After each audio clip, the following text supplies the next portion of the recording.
Hello' dear students, তোমালোক সকলোকে আমাৰ এই চেনেলটোলৈ পুনৰবাৰ স্বাগতম জনাইছোঁ। আজিৰ এই ভিডিঅ'টিত ৰাজ্যিক বৃত্তি পৰীক্ষা 2026 চনৰ বাবে ছায়েন্সৰ কেইটামান ইম্পৰ্টেণ্ট কুৱেশ্যন তোমালোকৰ বাবে লৈ আহিছোঁ। গতিকে ভিডিঅ'টো তোমালোকে শেষলৈকে মনোযোগেৰে চাই থাকিবা। ফাৰ্ষ্ট কুৱেশ্যনটি চাওঁ আহাচোন। কুৱেশ্যনটি আছিল যে তলৰ কোনটো প্ৰক্ৰিয়াৰ সহায়ত অক্সিজেনে আহাৰত থকা শক্তি মুকলি কৰে? অপশ্যন চোৱা, এত আছিলে সালোক সংশ্লেষণ, বিত আছিলে পাচন প্ৰক্ৰিয়া, চিত আছিলে প্ৰচ্ছেদন আৰু ডিত আছিলে চাহ প্ৰক্ৰিয়া। আমাক কি সুধিছে চোৱা যে কোনটো প্ৰক্ৰিয়াৰ সহায়ত অক্সিজেনে আহাৰত থকা শক্তি মুকলি কৰে, অৰ্থাৎ আমি যিবোৰ আহাৰ খাওঁ সেই খোৱা আহাৰৰ পৰা যে আমি শক্তি পাওঁ কাম কৰিবৰ কাৰণে, সেই শক্তি মুকলি কৰে সুধিছে। অপশ্যন এত আছিলে সালোক সংশ্লেষণ।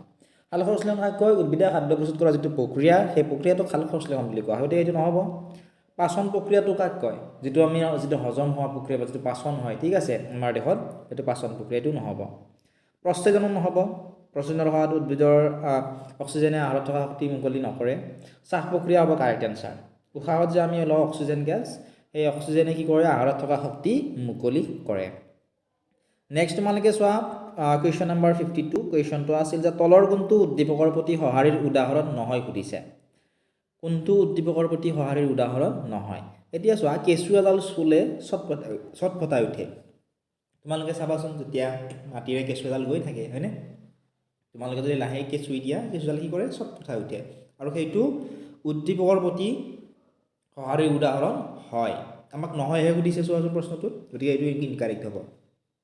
নেক্সট চোৱা, তপত বস্তুত হাত লাগিলে হাতখন আঁতৰাই অনা। তোমালোকে কেতিয়াবা মন কৰিছানে, যেতিয়া তোমালোকৰ গৰম বস্তু এটাত হাতখন লাগে, তেতিয়া তোমালোকে কি কৰা? হাতখন তাৰ পৰা আঁতৰাই আনা। তৎক্ষণাত তোমালোকৰ তাৰ পৰা হাতখন আঁতৰি আহে। গতিকে সেয়া হৈছে উদ্দীপকৰ প্ৰতি সঁহাৰিৰ উদাহৰণ। গতিকে এইটো কেঞ্চেল হ'ব। নেক্সট তোমালোকে চোৱা, 2 নম্বৰত দিয়া আছে উজ্জ্বল পোহৰ পৰিলে চকু মুদি দিয়া। এইটো উদ্দীপকৰ প্ৰতি সঁহাৰিৰ উদাহৰণ হয়। তোমালোকে চাবাচোন, তোমালোকৰ চকু যেতিয়া উজ্জ্বল পোহৰ পৰে, তেতিয়া তোমালোকে লগে লগে কি কৰা? চকুটো মুদি দিয়া, হয়নে? গতিকে এইটো হৈছে উদ্দীপকৰ প্ৰতি উদাহৰণৰ, ঠিক আছে। কিন্তু জিৰণি লোৱাটো উদ্দীপকৰ প্ৰতি সঁহাৰিৰ উদাহৰণ নহয়। যিহেতু নহয় সুধিছে, অপশ্যন নম্বৰ চিটো হ'ব এই কুৱেশ্যনটিৰ কাৰেক্ট আনচাৰ। এতিয়া চাওঁ আহা আমি কুৱেশ্যন নম্বৰ 53। কুৱেশ্যনটো আছিল যে এজোপা গছত লাগি থকা কেইখিলামান পাত এটা প্লাষ্টিকৰ মোনাৰ ভিতৰত সোমাই থ'লে মোনাটোৰ ভিতৰৰ বেৰত সৰু সৰু পানীৰ কণিকা জমা হয়। ইয়াৰ কাৰণটো কি হয় সুধিছে। কি কৈছে চোৱা, এজোপা গছত লাগি থকা কেইখিলামান পাত এটা প্লাষ্টিকৰ মোনাৰ ভিতৰত যদি সোমাই থোৱা হয়, তেতিয়াহ'লে মোনাটোৰ ভিতৰত সৰু সৰু পানীৰ কণিকা কিছুমানৰ জমা হোৱা দেখিবলৈ পোৱা যায়। ইয়াৰ কাৰণটো কি হয় সুধিছে। এইটো তোমালোকে ঘৰত কৰি চাব পাৰা। এডাল গছত লাগি থকা পাতত তোমালোকে গছডালত পাতটো লাগি থকা হ'ব লাগিব, ঠিক আছে।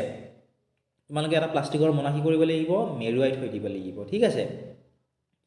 থ'লে কি হ'ব? তাত কিছুমান সৰু সৰু পানীৰ কণিকা জমা হ'ব। এই যে পানীৰ কণিকাখিনি জমা হ'লে এইটো কাৰণটো কি হয় সুধিছে। অপশ্যন এ আছিলে পাতত হোৱা সালোক সংশ্লেষণ। অপশ্যন বি দিছিলে পাতত হোৱা প্ৰচ্ছেদন। অপশ্যন চিত দিছিলে মোনাটোত বায়ুমণ্ডলৰ পৰা জলীয় ভাৱ জমা হয়। অপশ্যন ডিত দিছিলে মোনাটোৱে তাপ শুহি লয় আৰু জলীয় ভাৱৰ সৃষ্টি কৰে। ইয়াৰ কাৰেক্ট যিটো আনচাৰ সেয়া হ'ব অপশ্যন নম্বৰ বিত থকাটো পাতত হোৱা প্ৰচ্ছেদন। অৰ্থাৎ উদ্ভিদে কি কৰে? মাটিৰ পৰা পানী, খনিজ লৱণ আদি কি কৰে? শুহি লয়। যেতিয়া উদ্ভিদক অলাগতিয়াল যিখিনি থাকে, যেনে পানীখিনি যিখিনি থাকে, সেইখিনি কি কৰে? উদ্ভিদে বায়ুমণ্ডললৈ আকৌ পাতৰ সহায়ত এৰি দিয়ে। গতিকে এইটোৱে হৈছে পাতত হোৱা প্ৰচ্ছেদন। অপশ্যন নম্বৰ বি কাৰেক্ট হ'ব। নেক্সট কুৱেশ্যনটো তোমালোকে চোৱা, কুৱেশ্যন নম্বৰ 54। কুৱেশ্যনটো আছিল যে উত্তৰ শৰীৰৰ গঠন মৰুভূমিত বাস কৰিবৰ বাবে উপযোগী। কাৰণটো কি হয় সুধিছে। অপশ্যন এত আছিলে সিহঁতে পিঠিৰ কোষটোত যথেষ্ট পানী আৰু চৰ্বি জমা কৰি ৰাখিব পাৰে। অপশ্যন বিত দিছিলে সিহঁতৰ গাৰ ছাল ডাঠ বাবে গৰমত পানী সহজে ওলাই নাযায়। অপশ্যন চিত দিছিলে উটৰ ঠেংকেইখন খুৰাকেইটাত ফাট মেলা। অপশ্যন ডিত দিছিলে ওপৰৰ আটাইকেইটা শুদ্ধ।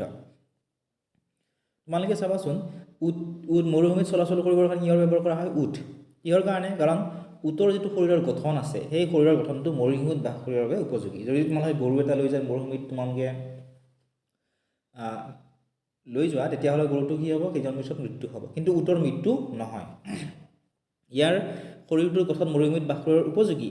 কিহৰ কাৰণে উপযোগী? কাৰণ সিহঁতে পিঠিৰ যিটো কোষ থাকে, উটৰ তোমালোকে মন কৰিবাচোন, এটা পিঠিত কি থাকে? এটা কোষ থাকে। সেই কোষটোত যথেষ্ট পানী আৰু চৰ্বি জমা কৰি ৰাখিব পাৰে। আৰু যেতিয়া সিহঁতৰ পানীৰ যেতিয়া প্ৰয়োজন হয় দেহটোক তেতিয়া সেই যিখিনি জমা হৈ থাকে তাৰ পৰা আনি সিহঁতে কি কৰে খায় ঠিক তেনেকৈ চৰ্বিখিনিও কি কৰে ব্যৱহাৰ কৰে সেইকাৰণে উটে মৰুভূমিত বহু দিনলৈকে পানী নহ'লেও জীয়াই থাকিব পাৰে গতিকে এইটো অপশ্যনটো কাৰেক্ট হ'ব বি নম্বৰ অপশ্যন দিছিল সিহঁতৰ গাৰ ছাল ডাঠ বাবে গৰমত পানী সহজে ওলাই নাযায় তোমালোকে মন কৰিবা যিবোৰ প্ৰাণীৰ গাৰ ছালখন ডাঠ সেইবোৰ প্ৰাণীৰ কি হয় গৰম দিলেও পানী সহজে ওলাই যাব নোৱাৰে গতিকে অপশ্যন নম্বৰ বিটো হ'ব এইটো কাৰেক্ট চি নম্বৰত দিছিল উটৰ ঠেংকেইখনৰ খুৰাকেইটা ফাট মেলা তোমালোকে চাবাচোন উট কেতিয়াবা যদি তোমালোকে মোবাইলটো চাব পাৰা উটৰ তোমালোকে ঠেংকেইখন মন কৰিবা ইয়াৰ যিকেইটা খুৰা আছে এইকেইটা কি হয় ফাট মেলা সেইকাৰণে বালিখিনি কি হয় খুৰা ফাটেৰে ওলাই যাব পাৰে ফলত উটটোৱে তাত ধুনীয়াকৈ বিচৰণ কৰিব পাৰে গতিকে অপশ্যন চি টু কাৰেক্ট যিহেতু তিনিটা অপশ্যন কাৰেক্ট হ'ল আমি অপশ্যন নম্বৰ ডি শুদ্ধ দিব লাগিব ওপৰৰ আটাইকেইটা শুদ্ধ আশা কৰিছোঁ তোমালোকে বুজি পালা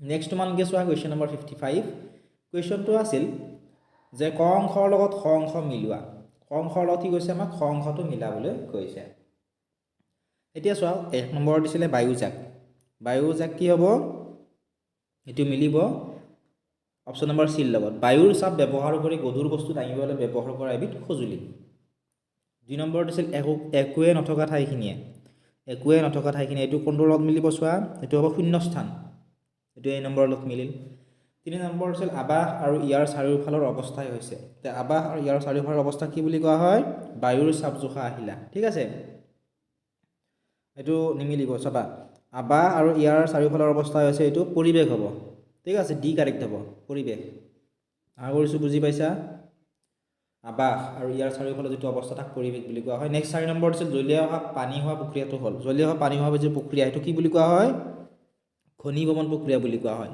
গতিকে এনেদৰে যদি আমি মিলাওঁ অপশ্যন চি টু কাৰেক্ট হ'ব প্ৰথমটো চি নম্বৰৰ লগত মিলিব দ্বিতীয়টো এ নম্বৰৰ লগত তৃতীয়টো ডি নম্বৰৰ লগত আৰু চতুৰ্থটো বি নম্বৰৰ লগত ঠিক আছে নেক্সট তোমালোকে চোৱা কুৱেশ্যন নম্বৰ 56 কুৱেশ্যনটো আছিল তলৰ কোনটো ভিটামিন চিৰ এক ভাল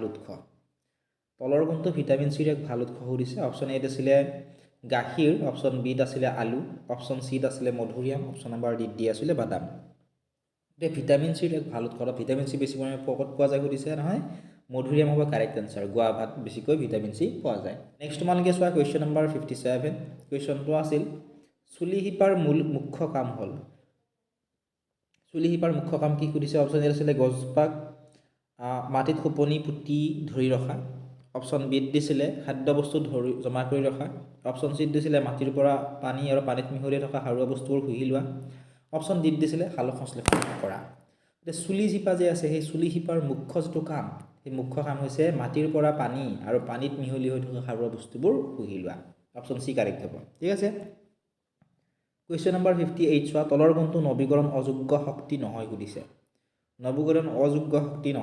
চোৱা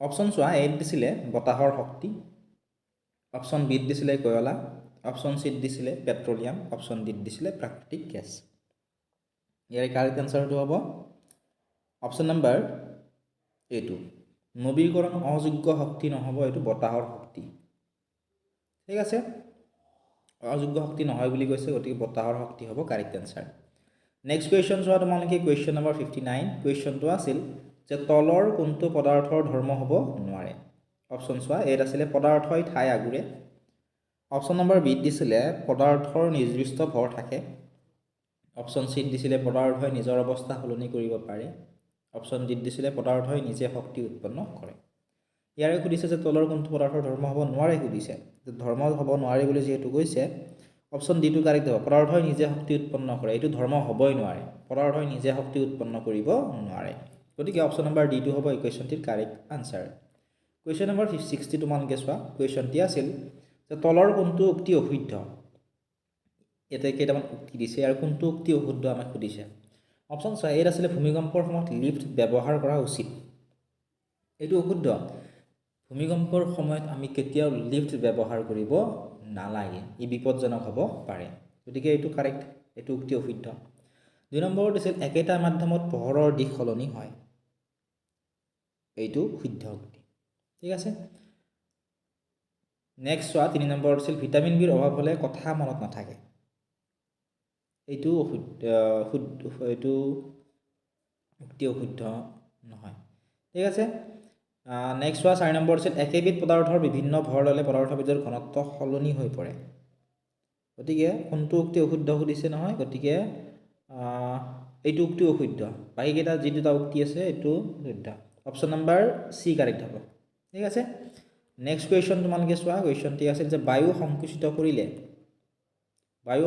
কৰিলে কি হ'ব সুধিছে অপশ্যন চোৱা এইট আছিলে আয়তন বৃদ্ধি পায় অপশ্যন বিত আছিলে আয়তন কমি যায় অপশ্যন চিত আছিলে ঘনত্ব বাঢ়ি যায় অপশ্যন ডিত দিছিলে বি আৰু চি দুয়োটাই শুদ্ধ বায়ু যদি সংকুচিত কৰা হয় তেতিয়াহ'লে কি হ'ব আয়তন কমি যাব লগতে ঘনত্ব বাঢ়ি যাব গতিকে অপশ্যন ডি কাৰেক্ট হ'ব বি আৰু চি দুয়োটাই শুদ্ধ কুৱেশ্যন নম্বৰ 62 তোমালোকে চোৱা কুৱেশ্যনটো আছিল যে কোনবিধ গেছে বায়ুমণ্ডলৰ এটা সুৰক্ষা কৱচ সৃষ্টি কৰি প্ৰাণীক সূৰ্যৰ ক্ষতিকাৰক অতিবেঙুনীয়া ৰশ্মিৰ পৰা ৰক্ষা কৰে অপশ্যন এত আছিলে অজন গেছ অপশ্যন বিত দিয়া আছিলে অক্সিজেন গেছ অপশ্যন চিত দিছিলে নাইট্ৰজেন গেছ আৰু অপশ্যন নম্বৰ ডিত দিয়া আছিলে কাৰ্বন ডাই অক্সাইড গেছ আমাক কি সুধিছে যে কোনবিধ গেছে বায়ুমণ্ডলত এটা সুৰক্ষা কৱচ সৃষ্টি কৰি প্ৰাণীক সূৰ্যৰ ক্ষতিকাৰক অতিবেঙুনীয়া ৰশ্মিৰ পৰা ৰক্ষা কৰে এই কুৱেশ্যনটিৰ কাৰেক্ট এনসাৰ অপশ্যন এটো হ'ব বায়ুমণ্ডলত থকা যিটো অজন স্তৰ আছে এই অজন স্তৰে কি কৰে সূৰ্যৰ পৰা অহা যিটো অতিবেঙুনীয়া ৰশ্মি আছে এই অতিবেঙুনীয়া ৰশ্মিৰ পৰা আমাৰ কেঞ্চাৰৰ নিচিনা মাৰাত্মক বেমাৰ হ'ব পাৰে গতিকে সেই অতিবেঙুনীয়া ৰশ্মিৰ পৰা আমাক ৰক্ষা কৰে ঠিক আছে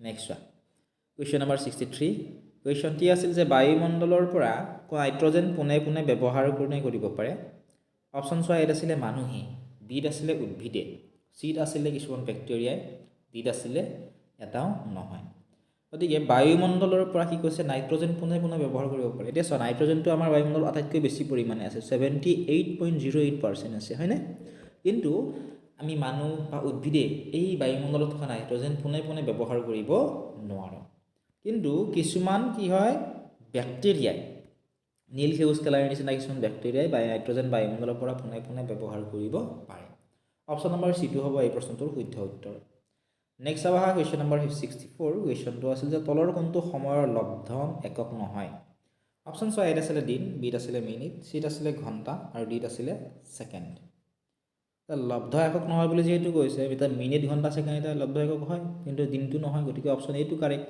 ঠিক আছে নেক্সট তোমালোকে চোৱা কুৱেশ্যন নম্বৰ 65 কুৱেশ্যনটো আছিল যে পোহৰ বৰ্ষ কিহৰ একক অপশ্যন চোৱা এত আছিলে দূৰত্ব বিত আছিলে সময় চিত আছিলে ভৰ ডিত আছিলে ঘনত্ব তে পোহৰ বৰ্ষ হৈছে দূৰত্বৰ একক অপশ্যন নম্বৰ এটো হ'ব কাৰেক্ট আনসাৰ ঠিক আছে এতিয়া তোমালোকে সাধাৰণ জ্ঞানৰ এই দুটা প্ৰশ্নৰ উত্তৰ আমাক কমেন্ট সেকশনত জনোৱা প্ৰথম প্ৰশ্নটো চোৱাচোন যে কোনজন আহোম স্বৰ্গদেৱৰ ৰাজত্বকালৰ পৰা অসমত বুৰঞ্জী লিখাৰ প্ৰথা আৰম্ভ হৈছিল আৰু নেক্সট এটা প্ৰশ্ন আছিল নাগাসাকি নামৰ মহানগৰখনৰ তলৰ কোনখন দেশৰ অন্তৰ্গত ঠিক আছে এই দুটা প্ৰশ্নৰ উত্তৰ কমেন্ট সেকশনত কমেন্ট কৰি জনোৱা লগতে ইয়াৰ উত্তৰখিনিৰ লগতে মানে কুৱেশ্যন পেপাৰসমূহৰ পিডিএফসমূহ একেবাৰে ফ্ৰীত পাবা আমাৰ এপটো ডাউনলোড কৰি লোৱা তাত তোমালোকে ডাউনলোড কৰি ফ্ৰী সেকশনত গৈ তোমালোকে কুৱেশ্যন পেপাৰখন চাব পাৰিবা